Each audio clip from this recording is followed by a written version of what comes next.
Dans une sphère médiatique, essentiellement tournée vers des contenus généralistes, où l'originalité n'a plus sa place au chapitre, où le secteur de l'économie et finance, pourtant poumon d'un État, sombre dans les oubliettes, voici enfin Ecofin Télévision. Économie et finance télévision, votre chaîne thématique essentiellement économique, vous offre un contenu original. Nous traitons des questions monétaires, commerciales, énergétiques, minières, pétrolières et environnementales. Notre créneau, vous proposer des informations, des analyses, des perspectives et prévisions économiques. Ecofin Télévision vous permet également de comprendre la coopération entre les États et les institutions, sans oublier l'épineuse question de la dette. Ecofin Télévision, tout savoir sur les investissements, les échanges commerciaux, la balance commerciale et la balance des paiements, le taux d'échange, l'état des lieux de la lutte contre les détournements des finances publiques, la coopération bilatérale ou multilatérale.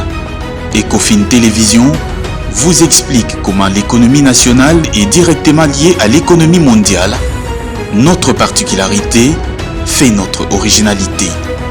C'est pourquoi nous disons Ecofin Télévision, mieux que savoir sur l'économie et finance, comprendre.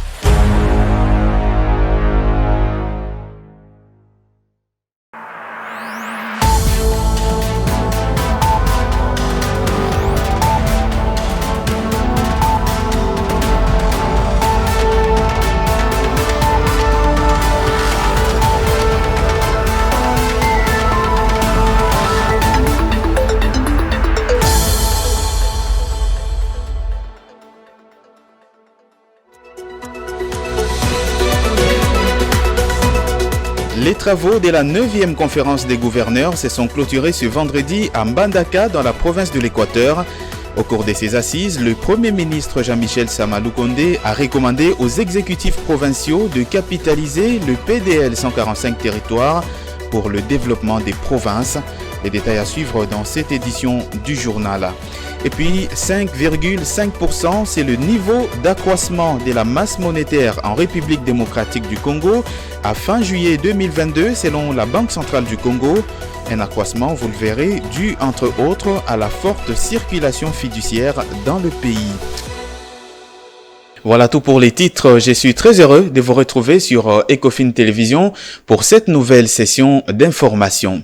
Mais bien avant de développer tous ces titres, cette information en bref, Didier Tshimanga, ancien conseiller stratégique du président de la République Félix-Antoine Tshisekedi, a été acquitté par le tribunal de paix de Kinshasa-Gombe ce vendredi 23 décembre 2022. Le ministère public avait requis, on le rappelle, une peine de 3 ans de servitude pénale pour l'ancien président du Daring Club Motema Pembe pour corruption, trafic d'influence et offense au chef de l'État suite à une vidéo devenue virale sur les réseaux sociaux, le montrant notamment en train de négocier des pourcentages auprès des prétendus investisseurs. Les détails à suivre dans nos prochaines éditions. Je disais dans le sommaire de ce journal, présent aux travaux de la 9e conférence des gouverneurs qui s'est clôturée ce vendredi à Mbandaka dans la province de l'Équateur.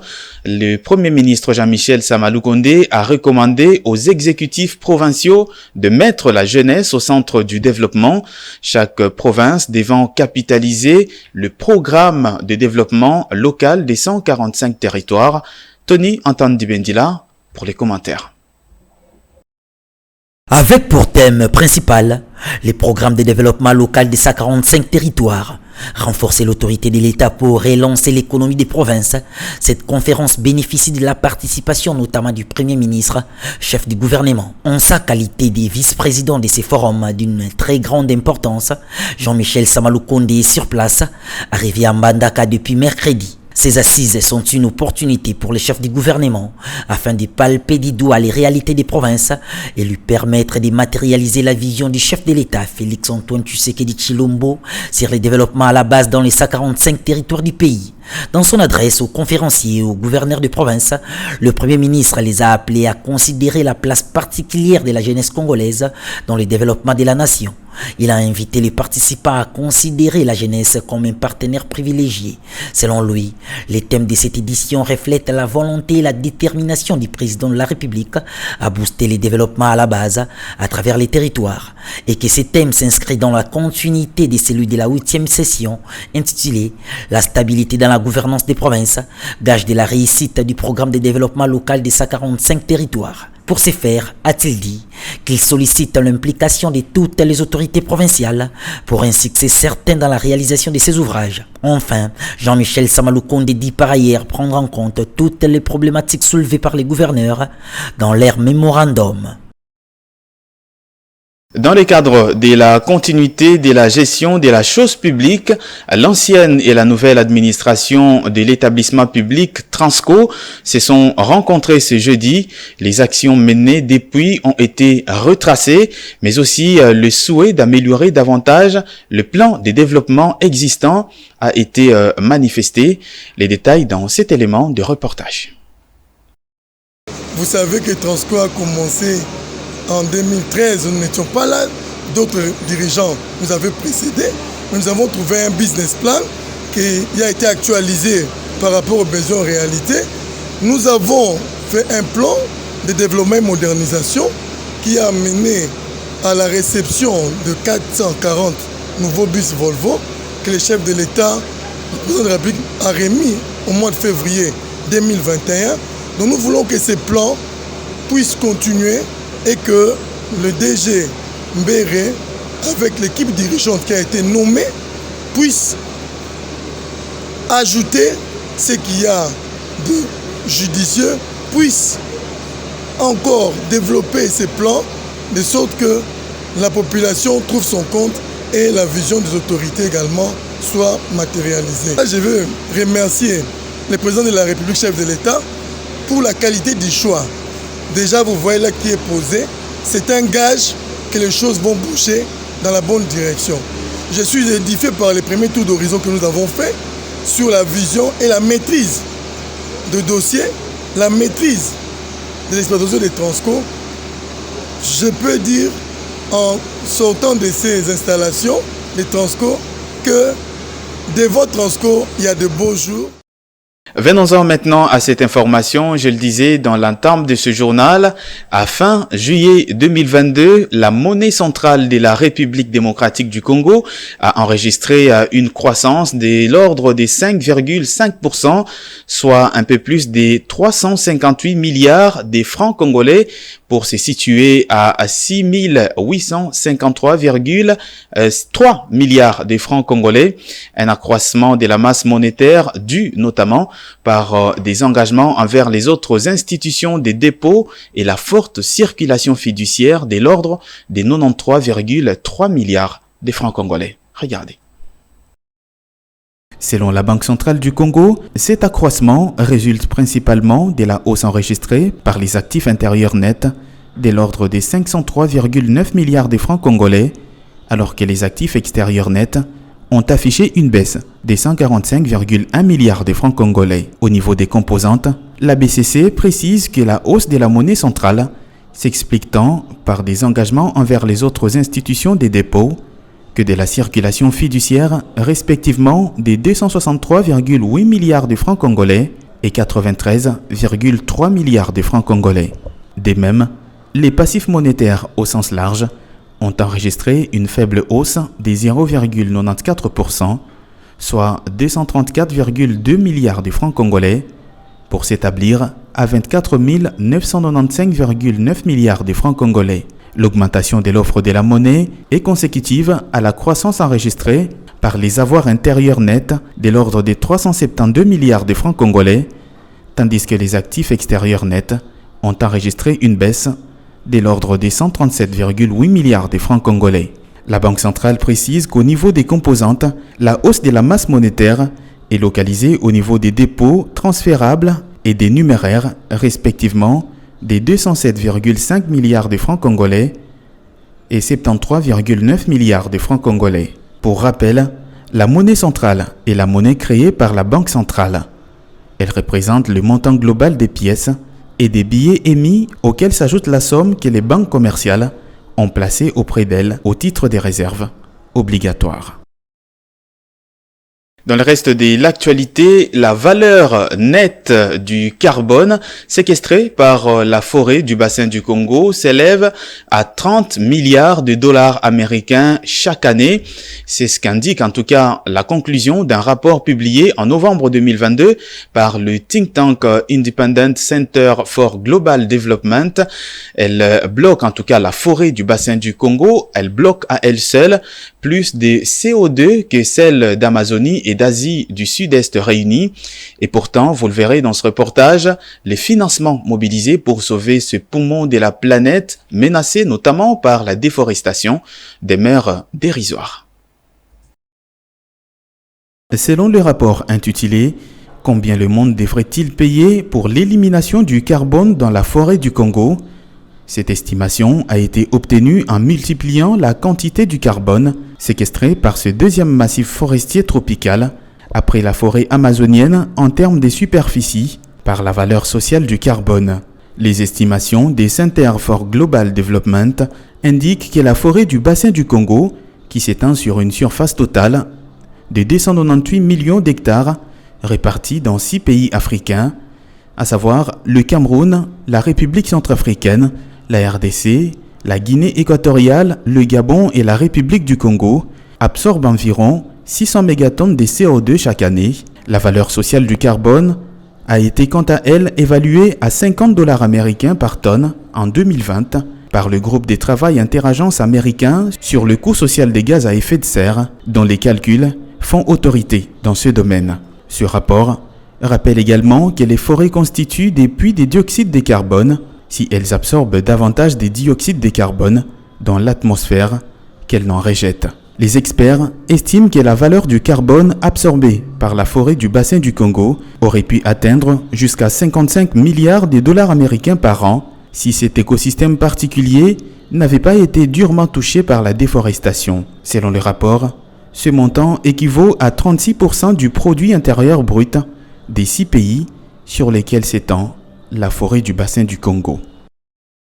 Lors de la 9e conférence des gouverneurs qui s'est tenue justement à Mbandaka dans la province de l'Équateur, le président Félix-Antoine Tshisekedi a appelé le gouvernement à adopter la stratégie de renforcement de la décentralisation financière des exécutifs provinciaux, une décision saluée par certains experts qui jugent en tout cas que cette initiative peut accélérer le développement du pays à travers ses différentes provinces, car celui-ci devant commencer de la base jusqu'au sommet. C'est un reportage de Claude Kungu et Pichunzita. Le développement d'une nation commence par la base.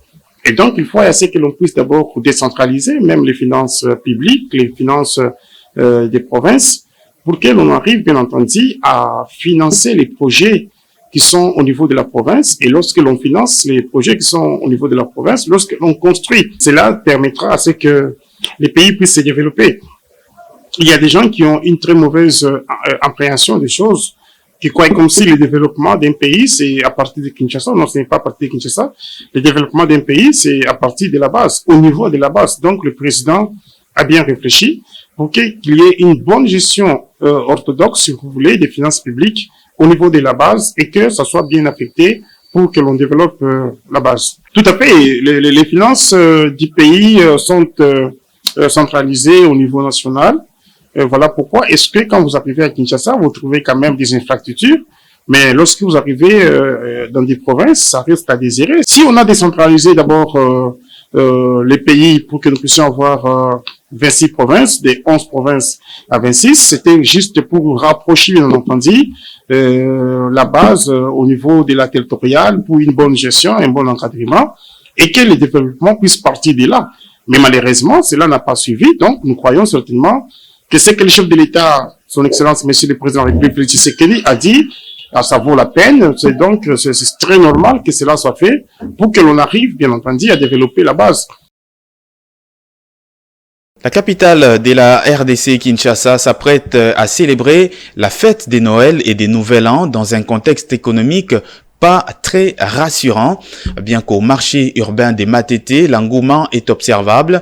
Les vendeuses et vendeurs rapportent en tout cas qu'il n'y a pas assez de ventes, les prix n'étant pas forcément à la portée de toutes les bourses. Betty Tamfumu et Ruben Manata nous en parlent. Juste à l'entrée du côté paroisse Saint-Alphonse, difficile de s'effrayer un chemin pour cause embouteillage. Pas de voitures, mais des êtres humains. Le marché est vidé de ses vendeurs, tout y est dehors, ou presque. Malgré ce nombre de personnes comme des fourmis découvrir un lieu du sucre, de parents vendeurs affirment que l'argent s'est fait rare et qu'il n'y a pas vente. Maman nangai lokuta mabete mama kote kezate ba parents bazole la mbongo na maboko ezate. Les parents s'y plaignent, ils n'ont pas d'argent. Là où nous achetons les dollars, nous donne un mot de tête. Banda baloba dollar ekokita dollar ekitaka te dollar ekomi tina 215 tokomi wapi pe tozokende wapi bato nyonso ozomona batondo bazosomba te tala biloko eloko nde eza boye tozokaona 3 dollars ekomi 6800 tokotekela bango na combien tokoganye combien tolembi mpe mpona makambo ya dollar gouvernement mpenza batalela biso likambo ya dollar batalela biso bafuta baparent bafuta bango bambongo tolembi eloko te nayebisa yo mbongo ezocircule te. Il n'y a rien, pas de circulation d'argent. Dans un carton de 150 paires, je n'ai vendu que 10. 50 paires, on a 7 cartons, mais on a quitté. Ceux de l'intérieur se plaignent de ces marchés créés qui les empêchent à eux de vendre. Ici à l'intérieur, nous ne vendons pas. Tout est centralisé dehors. C'est chaque année que tout le monde ou presque s'accorde à dire que le fête de fin d'année sont un moment d'énormes dépenses. Le marché de Matete est quasi rempli. Les vendeurs disent toujours de ne pas vendre. Dans ces cas, que viennent faire tous ces mondes qui envahissent nos marchés? La question reste posée. La création des entreprises pour l'émergence et l'épanouissement de nos villes fait partie des attentes de la population congolaise au regard des travaux de la conférence des gouverneurs dont la clôture a eu lieu ce vendredi 23 décembre 2022 dans la ville de Mbandaka au nord-ouest de la RDC. Jonathan Bakele et Célie Chamala ont sillonné Kinshasa pour ce reportage. La ville de Mbandaka va abriter du 21 au 23 décembre 2022 la conférence des gouverneurs de province dont les travaux se dérouleront sous la présidence du chef de l'État, Félix-Antoine Tshisekedi. Plusieurs membres du gouvernement congolais y ont déjà effectué les déplacements en prévision de l'arrivée du chef de l'État qui donnera le go de cette importante rencontre réunissant les gouverneurs de toutes les 26 provinces du pays. Cependant, les citoyens congolais rencontrés sur le rue de Kinshasa attendent de cette conférence des gouverneurs d'importantes réalisations parmi lesquelles la création des entreprises pour le développement économique de notre pays. Nous attendons que le président de la République, effectivement, comme dit les thèmes de la conférence, le renforcement des capacités de l'État. Le problème, c'est quoi? Le problème, c'est d'abord toucher tous les coûts de corruption et de fraude. C'est d'abord ça. Puisque si tout l'argent est canalisé dans la caisse de l'État, l'État ne va pas manquer de quoi payer la population et tout le monde va se retrouver.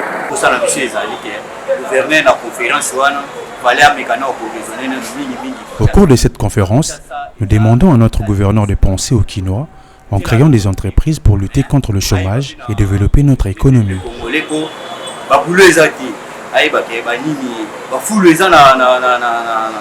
na Kinshasa kwa bakupali wana bakokela mo ba société bana kongo pe bana Kinshasa pe baye bana ko travailler wana ko na nini ko ba nani ba chômeur bazala mingi te na kati ya Kinshasa ba sa ile mo ba emploi ko sala biso mo bien. Signalons que le programme des 145 territoires initié par le chef de l'État Félix-Antoine Tshisekedi sera au cœur de ses prochaines assises. Place à présent à la revue des presses et l'élu est sélectionné pour vous par Betty Tamfumu.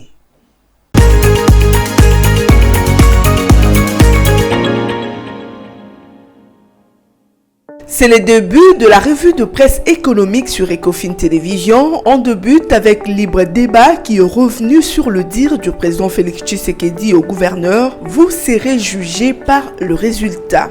Tirant ses pouvoirs de l'article 200 de la Constitution, écrit le confrère, le chef de l'État s'est apaisanti sur le programme de développement de 145 territoires. Il a insisté, précise les confrères, sur son engagement sans faille pour la réussite de cette vision, car son succès va remettre l'arrière-pays sur le rail et ainsi booster la formation de la jeunesse qui pourrait, notent les confrères, se retrouver au lieu de chercher à immigrer vers le centre urbain. Ceci étant, poursuit le président Félix Tshisekedi, écrit les confrères, il prie le gouverneur de prendre cela au sérieux en renforçant la bonne gouvernance en vue de mettre en valeur la main-d'œuvre. En plus, a martelé le président de la République, précise les journal, il faut bannir le vieille méthode et une gestion qui fait stagner la RDC. Le confrère rappelle que le président Félix l'a dit au gouverneur lors de sa prise de parole dans l'ouverture de la 9e session de la conférence des gouverneurs avec pour thème renforcer l'autorité de l'État pour relancer l'économie des provinces.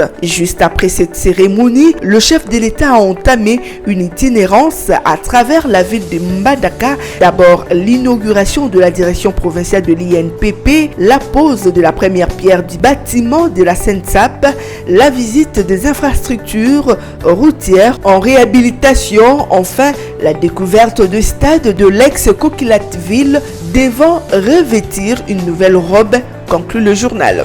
La Belgique octroie 250 millions d'euros d'aide à la République démocratique du Congo. Un titre à lire dans le colonne du journal Africa News. La politique de la diplomatie agissante implémentée par le président Tshisekedi continue à porter de fruits, note Africa News. En poursuivant, sur le plan bilatéral, la Belgique et la République démocratique du Congo sont déterminés à consolider davantage leurs liens de coopération. Le journal écrit, cet engagement s'est traduit par la signature d'une convention spécifique RDC-Belgique. Au terme de cette convention, précise le journal, la Belgique va disponibiliser 250 millions d'euros pour une période de 2003 à 2027. Ces portefeuilles de coopération entre la RDC et la Belgique à travers Enabel, note le confrère, visent à contribuer à l'amélioration structurelle et durable des conditions de vie de populations qui vivent sous le seuil de pauvreté en promouvant leur résilience et leur autonomie. Les confrères parlent également de provinces concernées par ces programmes sont entre autres Kinshasa, Sud Ubangi, Chopo, Kasai Oriental, Lomami, Okatanga et Lualaba ainsi que le Sud Kivu et le Maniema. Ces programmes vont s'exécuter, précise le confrère, dans le secteur d'éducation de base, de jeunes et de femmes en valorisant leur potentiel, la santé sexuelle, en améliorant l'accès aux services sociaux de base pour une protection sociale, la lutte contre les violences sexuelles, le réchauffement climatique et la lutte contre la déforestation, conclut le journal. C'en est fini pour la revue de presse essentiellement économique sur votre chaîne Ecofin Télévision. Merci de votre attention.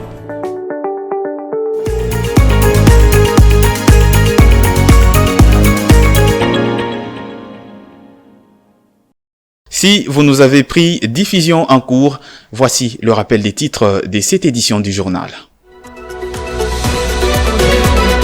Les travaux de la 9e conférence des gouverneurs se sont clôturés ce vendredi à Mbandaka dans la province de l'Équateur.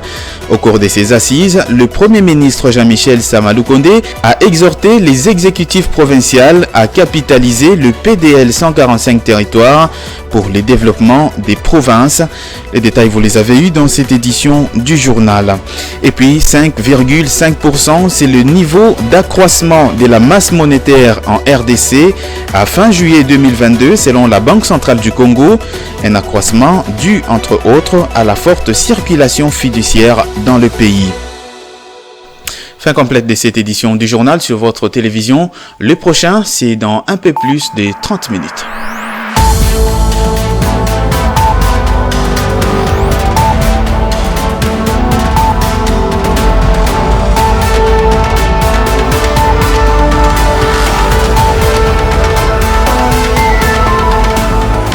dans une sphère médiatique essentiellement tournée vers des contenus généralistes, où l'originalité n'a plus sa place au chapitre, où le secteur de l'économie et finance, pourtant poumon d'un État, sombre dans les oubliettes, voici enfin Ecofin Télévision. Économie et finance télévision, votre chaîne thématique essentiellement économique, vous offre un contenu original. Nous traitons des questions monétaires, commerciales, énergétiques, minières, pétrolières et environnementales. Notre créneau, vous proposer des informations, des analyses, des perspectives et prévisions économiques. Ecofin Télévision vous permet également de comprendre la coopération entre les États et les institutions, sans oublier l'épineuse question de la dette. Ecofin Télévision, tout savoir sur les investissements, les échanges commerciaux, la balance commerciale et la balance des paiements, le taux d'échange, l'état des lieux de la lutte contre les détournements des finances publiques, la coopération bilatérale ou multilatérale. Ecofin Télévision vous explique comment l'économie nationale est directement liée à l'économie mondiale. Notre particularité fait notre originalité. C'est pourquoi nous disons Ecofin Télévision, mieux que savoir sur l'économie et finance, comprendre.